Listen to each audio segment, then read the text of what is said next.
happens when a liberal journalist attends a Trump rally amongst the actual people?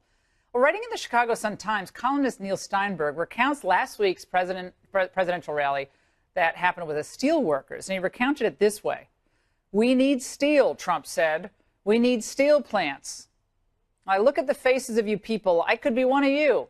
I like you guys." Well, that struck me as either sincere or an amazing facsimile. The workers, for their part, couldn't give him a standing ovation because they never sat down. I left the hall thinking, Donald Trump is going to be reelected in 2020. The Democrats don't have anyone who can touch him. Bank on it. Don't hate me for being the one to tell you. Joining me now for reaction is Ben Shapiro, editor of the Daily Wire. Ben, I read that, and I thought, that's at least an honest liberal view. He hates Trump. He can't stand Trump.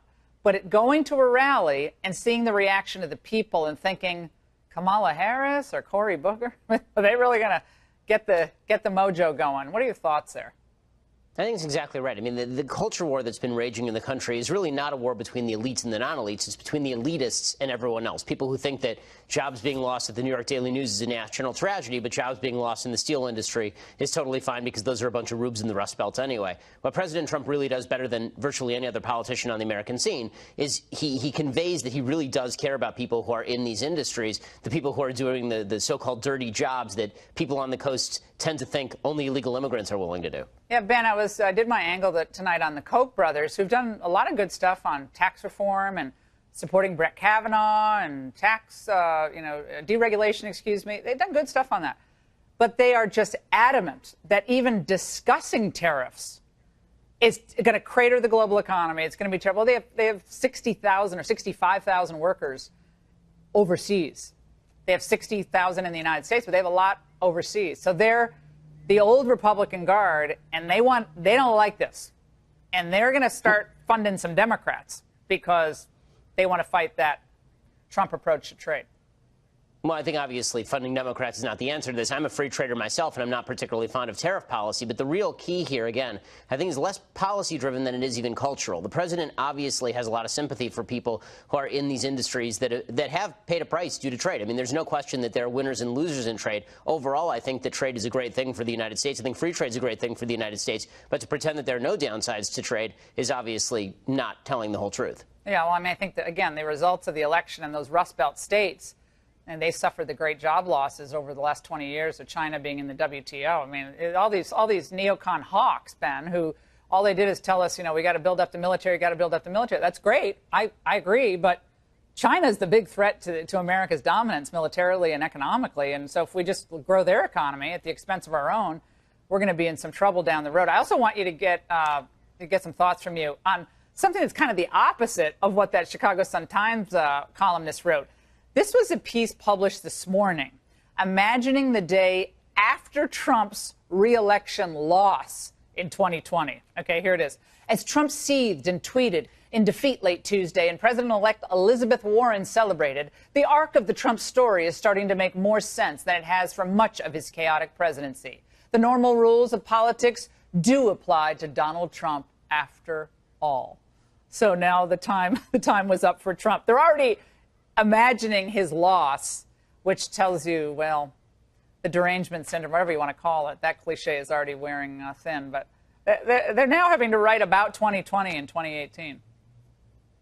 Yeah, well, I mean, I think that they're desperate to take down President Trump right now. They are hoping, obviously, that 2016 was an outlier, and they're going to blame it on anything. They'll blame it on Hillary Clinton being a bad candidate finally, or they'll blame it on Russian collusion, which they have yet to prove. But what they won't acknowledge is that there's a systemic problem inside the Democratic Party, and screaming Medicare for all and running a Hillary Clinton clone like Elizabeth Warren is not going to fix the giant gap that they have with the middle of the country, whom they still consider a bunch of bitter clingers working jobs that they would never deign to get their hands dirty doing. Listen, I'm a guy who's from the coast, right? I'm from L.A. I spent some of my time in Cambridge, Massachusetts. I am an elite by any of these standards, but the bottom line is that the people in the middle of the country are doing work that is as important or more important than the people on the coast who are sitting in their coffee houses writing scripts.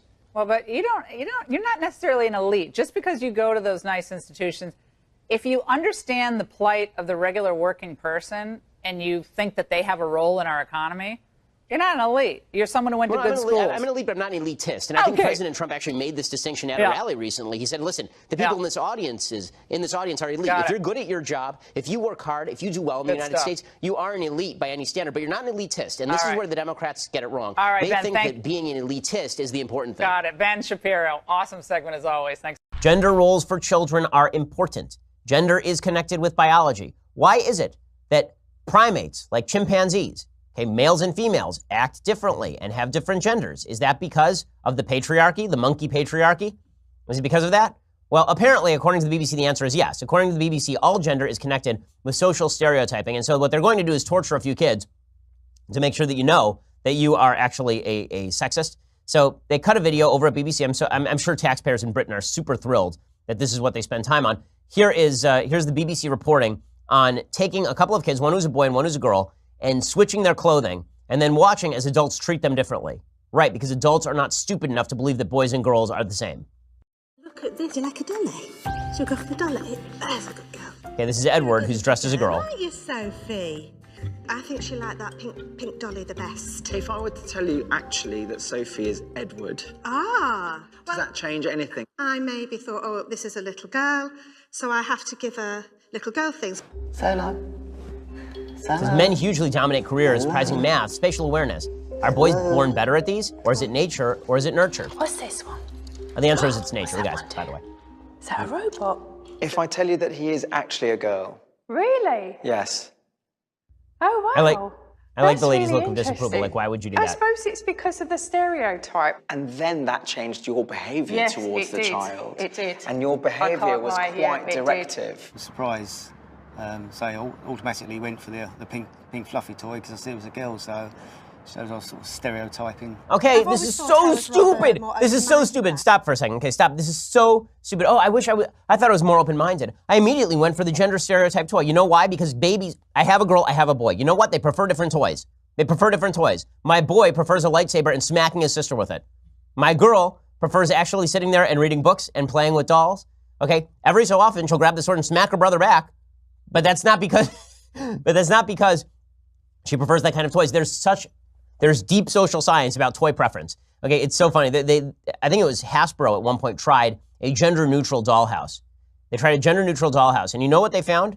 What they actually found is that the girls were taking the dollies and putting them to sleep, and they're being all nice to the little dollies, and the boys were taking dollies and catapulting them off the roof of the toy house. Because boys and girls are different. The only reason my boy ever wants to play with anything that my daughter has is because my daughter has it. That's legitimately the only reason.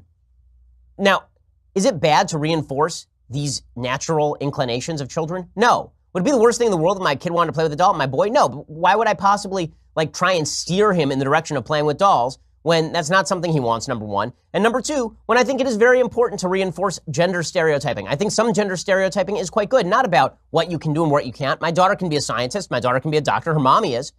Okay, but it is important to recognize that men and women are not the same. And trying to undermine this by confusing a child is the stupidest thing I've ever seen. I'm sure it makes you feel better about yourself to believe that you have this much control over the world, but you actually don't. It turns out that men and women are very different in a variety of ways that extend beyond genitals. And the fact that the left continues to propose this anti-scientific nonsense that boys and girls are completely the same, and that if we just retrained women to be more interested in engineering, that suddenly the gap would disappear, it's just not true.